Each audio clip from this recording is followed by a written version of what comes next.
As you guys know, I'm a big advocate for accessibility within gaming and especially within RuneScape. And yesterday, one of the best accessibility updates for me personally dropped, and also yesterday, I was shown an early look at next week's high contrast mode. And in this video, I want to talk to you guys about the importance of these modes, give you some more details about high contrast and how it can impact players overall, and maybe even you who don't have an impairment, and also the incredible update that was done yesterday for the full screen dialogue chat box and how that will change things for me personally. So I hope you guys do enjoy this video. If you do, leave a like. Let me know in the comment section down below what you think of these accessibility updates and what kind of accessibility updates you're still missing within RuneScape. Subscribe if you're new, and let's just talk about it. Before we touch on the full screen dialogue update that was done this week and the high contrast mode update that will be done next week that I had an early sneak peek on, I do want to get something out of the way, as I can already see certain types of comments and replies coming to the video and just in general to this update, and I do kind of want to address it because I feel like sometimes people miss this perspective a little bit. As I know that people will comment saying, why do we need this? There's only a small percentage of players that truly struggle with this and that this will truly impact. And you are probably right to an extent, although I would argue that it might impact more people than you think to begin with. And second of all, it might actually benefit quote unquote regular players, non-impaired people with updates like these. Accessibility within gaming is a very important subject and can change the game for someone like the update did yesterday for me. Chatbox increase is one of the biggest updates for RuneScape, in my eyes, for me personally, in the last few years. I love lore within any game that I play. I'm a huge story head. In Pokemon, I literally talk to every character, even in the side homes and stuff. That type of lore head is who I am. But as you guys know, if you've ever seen any of my Is It Worth It videos or just watch any of my streams where dialogue is involved, I always spam through it. Is that because I don't care? No. It's because it takes so much energy for me to read, as I can read it, but it just takes so much energy. I decide not to do it because, well, I value my eyes. Like, I don't want to damage him even more. I already have nerve damage and peripheral vision loss. Obviously, by reading things, you don't damage your eyes. Let me just clarify that. But my eyes get tired a lot quicker than your eyes do. So I choose to skip over dialogue to be able to actually play the video game instead of reading the dialogue and not being able to play the video game.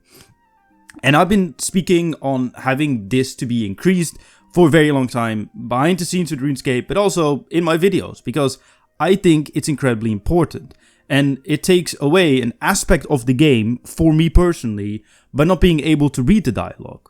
And I know I can watch videos and stuff, and I know other solutions are there, but if you are impaired in any way, shape, or form, it doesn't have to be vision impaired, even if you've broken your arm, the most degrading thing is to ask for help. And it might sound crazy to people who've never struggled with it, but anyone who's ever dealt with impairment or a situation where you had to ask for help for people, you understand how difficult it can be. And even if people offer you that help, it is incredibly difficult to be able to take it because internally you feel ashamed. And quite frankly, in my eyes, it also feels like the inaccessibility has won. I think that the game needs to change to relative measures, of course, than me personally. Obviously, there are things that I can do and should do if it's possible, don't get me wrong. But overall, I think if there's a possibility for a game or an object or situation to be changed, like with increased text box size, which is very common in a lot of games, by the way, and now is common in RuneScape as well, with the incredible update that was done yesterday. And I am very happy that they've done it, because now I'm literally sitting here like, am I actually going to be starting this hardcore Ironman because I want to go through all the quests again and actually read the lore, because I am genuinely interested about what happens in RuneScape. In RuneLite, or old school RuneScape, I can actually read everything because I can scale it up there, because RuneLite allows you to. And reading the lore there for the new quests that they are putting out, like Desert Treasure 2, is so incredibly interesting, and it makes me love RuneScape lore. And I know with people like Pride Slayer and Let's Discuss RS and many other lore channels out there, how excited they are about the lore in this game, and I want to be a part of it. from my own perspective, from me reading the lore and drawing my own conclusions, going on my own quest of finding it out, etc. And I can finally do that. And that is huge for me personally. And for other people as well, this high contrast mode can be incredibly important. If you haven't seen any of it, I will put an image on screen right now, which has been put out in one of the news blogs. But this is a screenshot of how high contrast mode works. And at first glance, I was kind of like, oh, everything is grayed out and you just see everything highlighted, which is incredible contrast, by the way, for anyone who needs that. With the red highlights for the enemies, the blue highlights for the player, the yellow highlights for the NPC, and the green highlights for the interactable objects, and everything else is just grayed out. Well, yesterday, as I said, I was shown this in action. And let me tell you, it is so much more than this screenshot, and quite frankly, this screenshot doesn't do it justice. First of all, you don't have to have the grayscale on. You can just turn it off. Second of all, you can change the colors of everything. So you can have enemies blue, or you can have it yellow or purple, or whatever color you think works best for you. You can also outline the enemies, like the whole of the enemy, instead of having it completely redded out. Or you can do that with every object for that matter.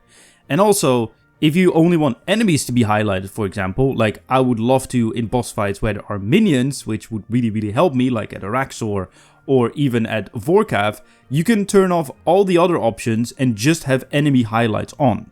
It is not like RuneLite where you can highlight things individually. I pitched it as an idea, and who knows, maybe they will add it in the future, but quite frankly, this is amazing to begin with, as it really adds a whole new dimension for people with visual impairments.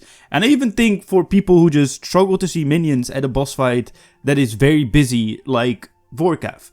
If Vorkav is highlighted red and you see other small red things coming towards it to heal it, it's probably easier to see when everything is going on with the slime and the spikes and whatever not, than when that is not the case. That would probably make Vorkav doable for me personally, and it's something I'm definitely going to be testing this Tuesday, or coming Tuesday when it goes live, or Monday actually, I think. I don't know if it's a bank holiday in the UK. Whenever the update goes live next week, I'll be live streaming it on this channel, as I'm really excited for it, and I'm very curious to see how this impacts my game.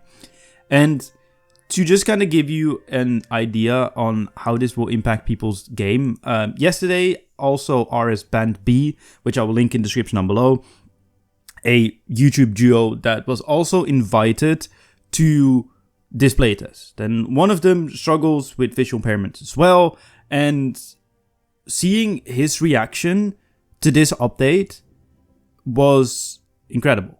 Like, that put a smile on my face. That is the reason why I'm like really pushing it, like behind the scenes. When I was at JagX last year, I made it my mission to talk about accessibility with them, because I think RuneScape could have done a better job. And seeing a lot, I'm not crediting myself, by the way, for this, because the team picked this up, and people like Pebble, K9 and Stu, who showed me this yesterday, are incredibly passionate about it, and Mod Doom as well. And I know a lot of other people within the team are incredibly passionate about it. I don't want to take any credit for this, but I'm just saying, like, I made it my personal mission to even push them more to be able to do this and offer myself as someone who can give feedback from an actual visually impaired person.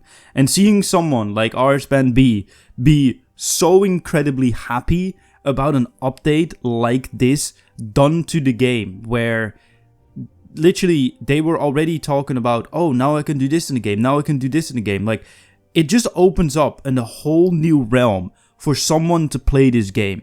And that is exactly what accessibility features should do. You, as a regular player, should not be hindered by them, or it should not be making your game easier by any means. But it should be a toggle for everyone who does interact with it, to be able to kind of open up a little bit more of the game for them, because now they are able to see those minions, or now they are able to see all the objects around them that they can interact with easier, or filter out everything that isn't interactable. Or when there are a lot of NPCs around, it might be hard to find the NPC that you have to interact with, or what to think about small item things that you need to find in quest. I struggle with seeing them, for example, and now I can have them highlighted. Things like these can be a huge game changer for people who struggle with impairments, and maybe even people who don't really struggle with vision issues and might just find this a very nice extra quality of life feature. Look at RuneLight, how many people just tag monsters because it's just convenient.